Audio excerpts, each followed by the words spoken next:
Where's your face at? Follow your face. Between the both of you, you guys have made some of the best food in this city, if not the country. Wow, that really brought it up. Julien, can you tell a bit about yourself? Or not? Ready? Yes, I'm ready. What do you want to know? Oh, I don't know. We don't know. What sign are you? Do you like long walks on the beach? Leo, yes. What else? How did you get to Vietnam? By mistake. That's what my parents said. No. Actually, I was trying to go to Southeast Asia. Thailand was always my number one destination. And I got an opportunity for Vietnam, so I jumped into it. Pedro, you are now here in Vietnam. How did your culinary career find Vietnam as your next home? Well, first of all, thank you for what you said about us doing one of the best food you tried in Vietnam. Means a lot. Thank you.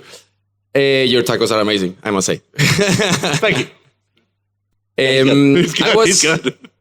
I was working in an Asian restaurant in Madrid, a very well-known restaurant on very high level on Southeast Asian food. And the chef and owner always told me, Pedro, with your personality and your way of doing things, you should try Vietnam.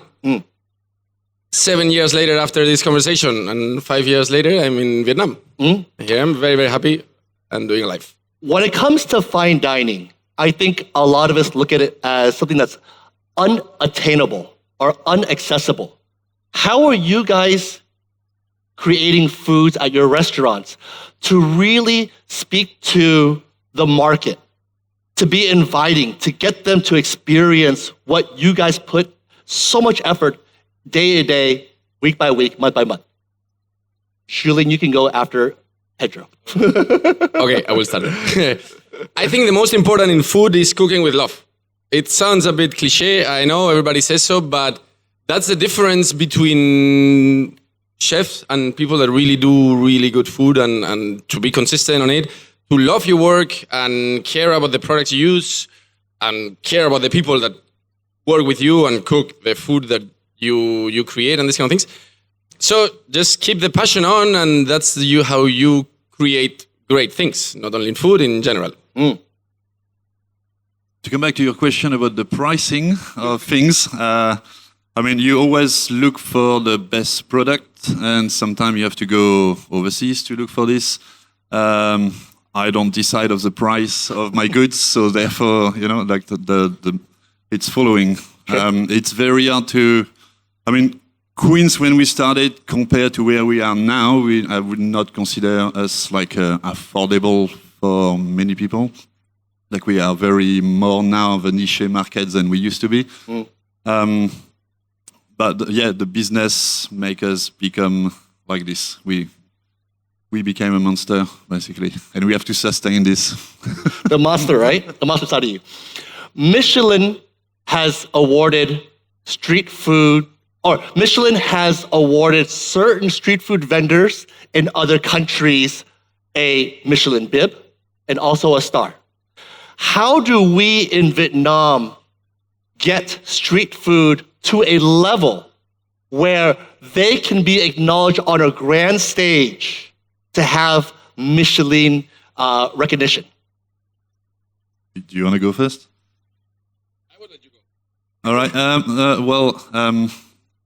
If many people doesn't know, I'm French, and my way of viewing the Michelin, how it's done in France, and the standard you have to apply to your restaurant in order to get a Michelin star, it's very different than anywhere else, really. So, I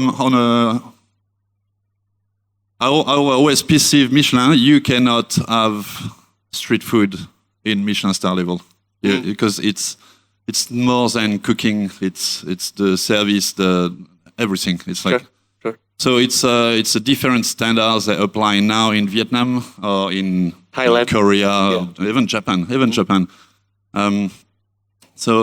Like those people who got a Michelin star might be politically it's a bit political. Listen, we're all friends here. Yeah. We're all friends here. It's Speak from the heart. I'm the devil's advocate. Yeah. Those people deserve let's talk about J5. Like she's a legend. She's got such charisma for a tiny little lady. Sure. Every chef should respect what she does because she's always there, day in, day out. Does she really deserve a Michelin star for the service and the experience? On food, sure, but Sure. for the service and experience, I don't know. Like I can. There is a lot of, let's say, you can find a great kebab in Paris. They will never get a fucking Michelin star. So where do you draw the line? Right here. Same with many other restaurants in Paris, which because they do not offer the wide serve, the wide program. standards, they will never get a Michelin star. Yeah. And that's a question for Michelin to answer, not to me. Don't make the rule. Pedro, Jenny. I agree on what he's saying, that the standards are very different. And yes, I agree on that France has the highest standards. But I think European standards, they're very high on Michelin stars. And it's true that you have to have certain things to get the Michelin star, which I agree. At the end, it's their way of measuring things. As Julien said, ask Michelin. I consider that being in Asia and seeing the food scene in Asia and how humble everything is and tasty and how evolvable and great, from such humble ladies or whatever. One hand speaks, one hand microphone. Difficult. That's going to be difficult for me. Okay. I got lost. So I think street food needs another measurement, not Michelin star or Michelin star, another, like you said, bib gourmands, these kind of things. There's many types. Sure, it needs recognition. Sure, not Michelin star, because again, it's standards. And from what I've learned all my life in Michelin star restaurants working, bro, you have to be there on, and you have to get things done, and you have to follow what they say in order to get that.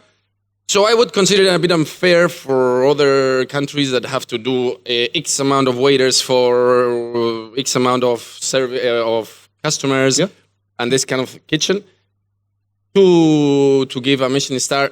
Again, people deserve it, but I think it's another way of measuring it, not the same as Michelin star. It's a business at the end of the day. It's a business at the end of the day. I believe that every amazing restaurant needs a great team, needs great equipment, it needs an experience. You go dine at these great restaurants to experience. With that being said, everybody, I appreciate you sitting through this part of the conference. That's it, boys. It was that easy. Let's stand and bow. Thank you, everybody, for bringing these guys on stage. Dude, thank you. Thank you. Yeah.